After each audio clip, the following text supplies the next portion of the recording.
ಜನ್ಮಭೂಮಿಚ್ಚ ಸ್ವರ್ಗಾದಪಿ ಗರಿಯಸಿ ఏ దేశమేగినా ఎందుకాలినా పొగడరా నీ తల్లి భూమి భారతిని.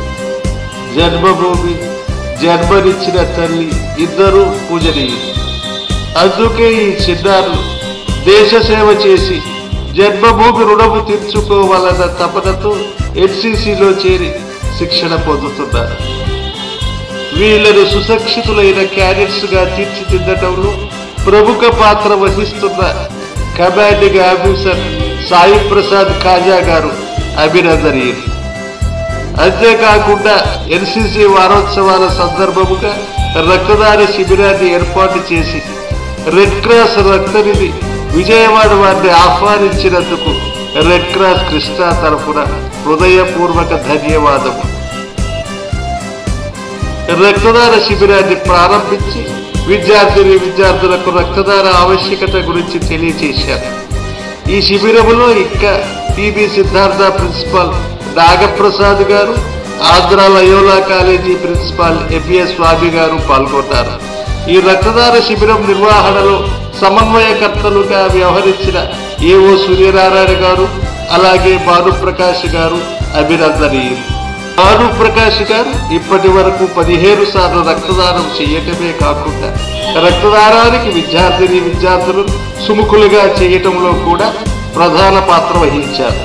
చాలా మందికి తెలిసినది రక్తం గర్భిణీ స్త్రీలకు, శస్త్రచికిత్స చేయించుకునే వారికి, రోడ్డు ప్రమాదాల బారిన పడిన వారికి మాత్రమే అవసరమని. కానీ రక్తం యొక్క ఆవశ్యకత ఇంకో తరగతి రోగులకు అనునిత్యం అవసరమని వారే అన్నప్పుడే వెనుకని తలసీమియా చిన్నారు.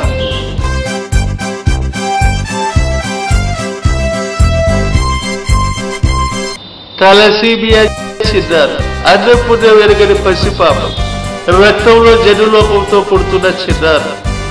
అమ్మఒడిలో హాయిగా ఆడుకోవలసిన వయస్సులో ఈ జబ్బేమిటో, ఈ బాధలేమిటో, బడికి వెళ్లవలసిన వయస్సులో బ్లడ్ బ్యాంకుల చుట్టూ తిరగవలసిన పరిస్థితి, చాక్లెట్లు చప్పరించవలసిన నోటితో చేదు మందులు మింగవలసిన పరిస్థితి, రక్తం ఎక్కించిన ప్రతిసారి పసిపాపలు సిరలు అందక ఉక్కిరి మిక్కిరి అయ్యే పరిస్థితి.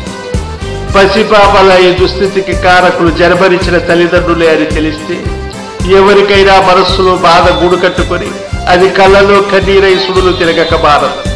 అభవ శుభం తెలియని పిల్లలకు ఈ కష్టాలెందుకు?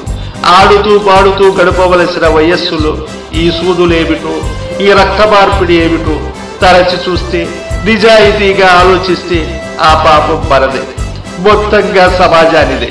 అందుకే పెళ్లికి ముందే వధూవరులిద్దరూ తలసీమియా మైనర్ అవునో కాదో నిర్ధారించుకుని ముందుకు సాగాలి. ఇద్దరూ తలసీమియా మైనర్లు కాకుండా చూసుకోవాల్సిన బాధ్యత మనది.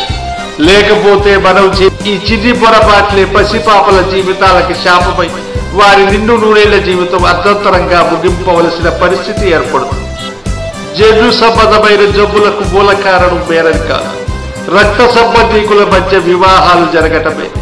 తాతగారంటారు, మనవడి పెళ్లి మనవరాలితో జరిగితే చూసి కన్నుమూస్తానంటాడు. అమ్మ అంటుంది అమాయకంగా, అబ్బాయిని మా తమ్ముడికిస్తే సుఖపడుతుందని. అన్న అంటాడు, అబ్బాయిని మేనల్లుడికిస్తే అబ్బాయి ఆలనా పాలనా చక్కగా చూసుకుంటాడని. చూశారా? వీళ్ళంతా అమాయకులు అనుకోవాలా? లేకపోతే పసిపాపల జీవితాన్ని పడంగా పెట్టి తమ ఆలోచనలకు రూపమిస్తున్న అవకాశవాదులు అనుకోవాలా? యువతి యువకులారా, మీరే ఈ సమాజానికి ఆశాదీపాలు, మీరే వీళ్లను మార్చాలి. అంతేకాదు స్వచ్ఛంద రక్తదాతలారా, మీ రక్తదానం ఈ తలసీమియా చిన్నారులకు ఎంతైనా అవసరం.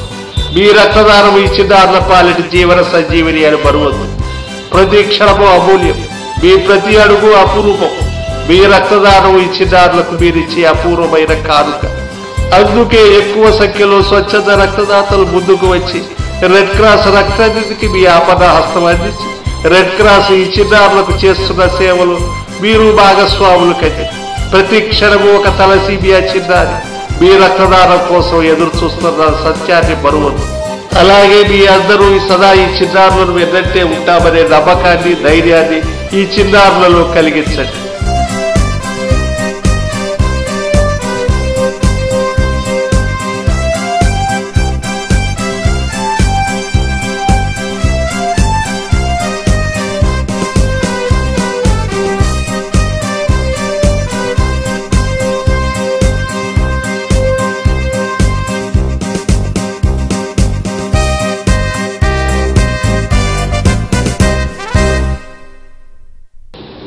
అన్ని బంధాల కన్నా రక్తదానం వల్ల వచ్చే రక్త సంబంధం గొప్పది.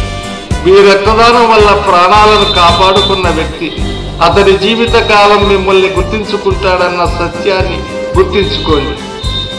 రక్తదానం మానవులకు భగవదానుగ్రహం వల్ల సంప్రాప్తించిన వరం.